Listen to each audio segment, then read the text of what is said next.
Edita, hello. I've been living in Kosovo for about 2 years. I moved here from Brooklyn, New York in 2012 to open a craft microbrewery, and in a broader sense, to build a community around craft beer in Kosovo. But more on that later. My story begins before Brooklyn. It begins in 2009 in Rochester, New York, which is a mid-sized American city about 7 hours by car from Brooklyn. This is where I grew up, and this is where I returned to immediately after college. Immediately after graduating from music school with a degree in music business, I was pursuing dreams of becoming a professional sound engineer. I had spent my life up to that point honing my craft of music. I begged my parents to let me take piano lessons until they finally caved to my demands when I was 10. I picked up the flute in middle school until immense amounts of 12-year-old peer pressure convinced me that the saxophone was a much more masculine woodwind instrument. I learned the guitar and the electric bass just for kicks. And when I decided that I would rather study the bass in college than the sax, it became apparent that I would need to study the monstrosity that is the upright bass. So I hustled my upright skills for 1.5 years until college auditions came around and I showed enough promise to be admitted to the Crane School of Music. No, it's not Juilliard, but it's not a bad school by any means. During college, I performed with 2 rock bands, a wind ensemble, several orchestras, and ran countless concerts and house parties. I even produced 3 records, one of which I wrote myself with my band Cities Overseas. Now, the free drinks that came with this territory were nice. But the best part was the community that we had.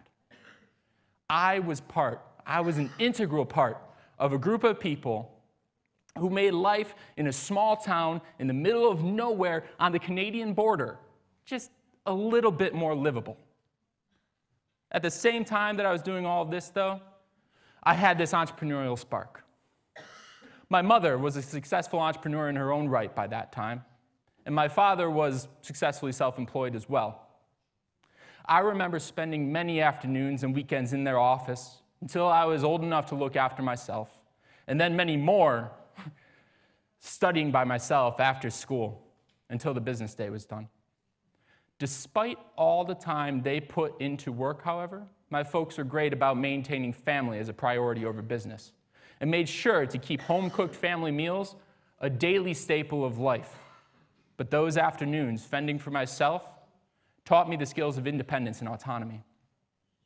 I watched my parents' hard work and the success that came from it, and I knew that I could accomplish the same in my life. I decided that ultimately I would like to own my own studio or record label, and I pursued that vision straight through university. But I had heard enough stories about self-employed musicians to realize that it would take more than my insatiable enthusiasm to live up to my dream and not end up living in my parents' basement. So after college, I made the decision to pursue an MBA and learn more about running a business before jumping headlong into the music industry in earnest.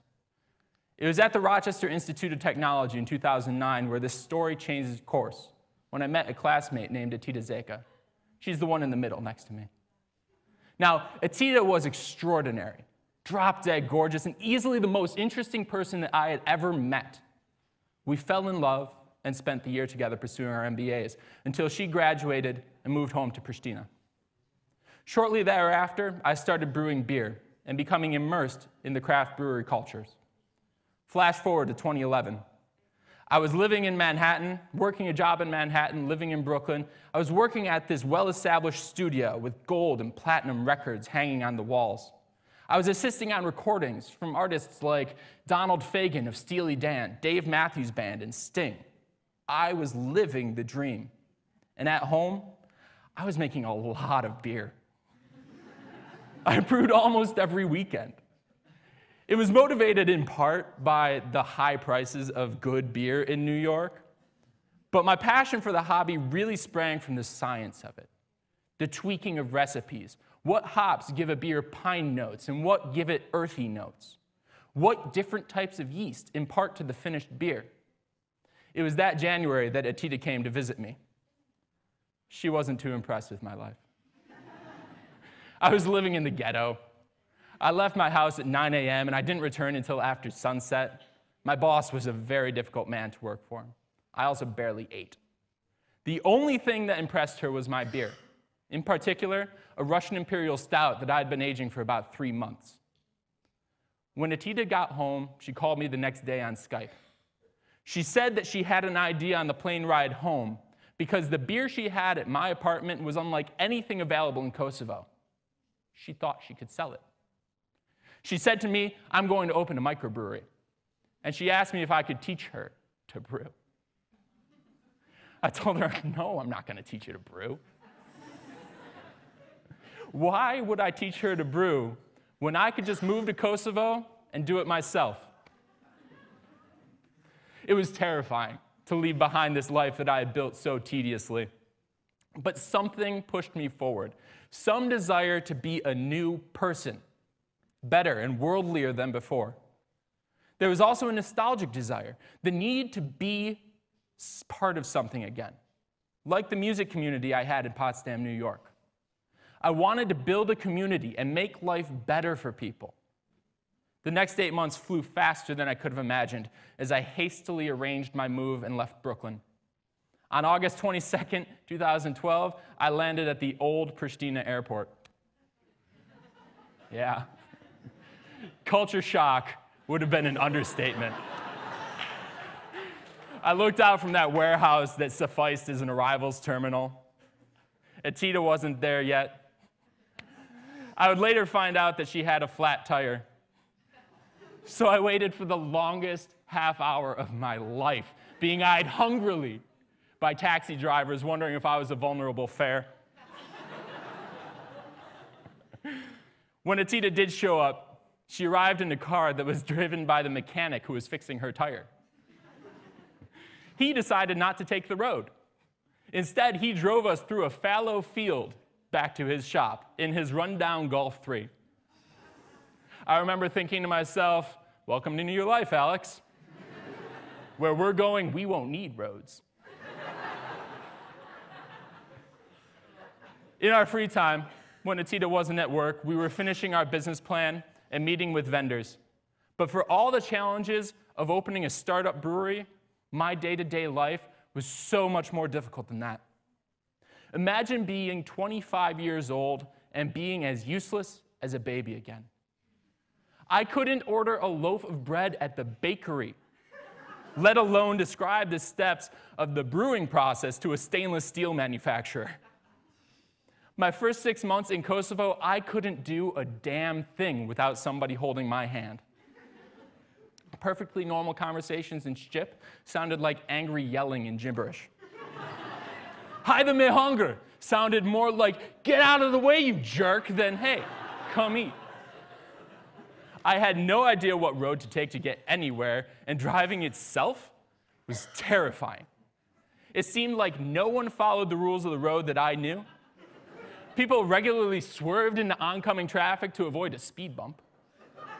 And pedestrians would just run out into the middle of the road without even bothering to look for their own safety. Add on top of that, learning how to drive a manual car, because where I came from, we were apparently too entitled to learn that skill in driver's ed. I was told not to open my mouth when we were bargaining for something because vendors would assume that I was rich and jack prices up.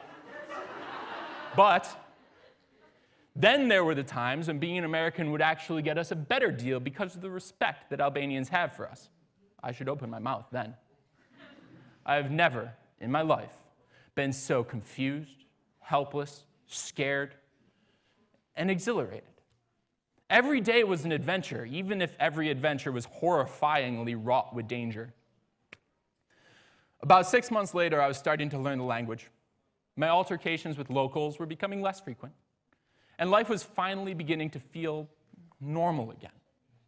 I was the equivalent of a toddler then, I guess. I had enough words to say something was good or bad, and to ask for help when I needed it. Nothing to feel too proud of, but a solid step towards self-sufficiency at least, which was important, because over the next few months, we finally got to see the brewery start to come together. And that's when everything got a lot more complicated.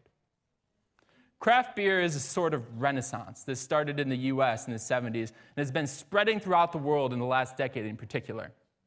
Craft beer is produced overwhelmingly by microbreweries, which are usually independently owned. These are smaller breweries as compared to companies like Heineken and Budweiser. These microbreweries often make styles like pale ales, porters, and stouts, which have been overshadowed over the past century by an industrial-scale beer industry that produces Pilsner or lager almost exclusively, while relying heavily on marketing as a source of differentiation. Now, craft brewers have been rejuvenating these classic flavors, often adding various regional twists and variations to differentiate themselves. In the US, craft beer is steadily gaining market share, as small breweries now control around 10% of the market. And the major breweries are buying up the minors to try to get on the action. But the trend goes deeper than flavor and styles. There is a local element at the heart of the craft beer revolution. Every microbrewery has a culture and a community. Some communities even have several microbreweries, and rather than competing with each other, they cooperate and collaborate and thrive. This is the kind of culture we envisioned when Atita and I opened our brewery. When people ask us what Sabaja means, we tell them it's a double entendre. First and foremost, it was the beer of the Illyrians. But the word Sabaja is also a Turkish word that has been absorbed into the Albanian lexicon, which means morning, and we like to consider this a new dawn for beer in Kosovo. So while I was struggling to communicate with and train new employees like a toddler, we were also fighting to introduce a new concept of what the word beer can mean. We were trying to breathe life into a whole new culture, a whole new definition of the word bira, which means more than just Pilsner. We have been working at that vision for about 1.5 years now. It's not just about beer from some faceless factory. It's about local food and drink from local people. I am the guy that makes the beer. I don't have some scientist in a white lab coat pushing buttons in a huge factory somewhere. I'm the guy opening and closing valves, taking measurements, and ensuring that the product that hits your lips is exactly what I want it to be. And the thing is, you can come talk to me about it. I spend a lot of time listening to people's ideas about what beer means to them, the joys of homebrewing, and a lot of people seem to be curious about what it's like to be an entrepreneur in a place where you can barely communicate. I cherish these conversations because they give me perspective. I can't always adjust what I'm doing immediately, but the process of hearing different viewpoints and sharing my own unveils little nuggets of inspiration that would remain hidden if someone wasn't there to question me. The vision we have is growing stronger every day. Every day, someone new tries craft beer and tastes the revolution that has been raging in the United States for the past 35 years. And every day, our community grows. We are still crawling, and I'm still speaking toddler-level shit. But it seems that we have friends and partners and a small community that sees what we see. If we can keep up the momentum we have and continue building this community of ours, the beer culture in Kosovo would be feeling this rebirth in a big way. And then we start facing new questions. What do you do with a culture and a community that is no longer a newborn? I mean, we all grow up someday. I grew up from my infancy as a helpless newborn in a new world halfway around the globe from my home, and this community will grow up too. So what happens next? The one thing that I'm most looking forward to seeing is how this idea of ours is going to evolve. We will continue educating. We will continue inebriating. We might even take this community international. I still have dreams of working with music. I hope someday that this idea will evolve to the point that I can link the beer culture with the musical culture in Kosovo. I had this vision of a broad movement of illumination and access to new sounds and flavors with festivals and restaurants with craft beers on draft from around the world. But that's for our adulthood. Right now, we are newborn. Thank you.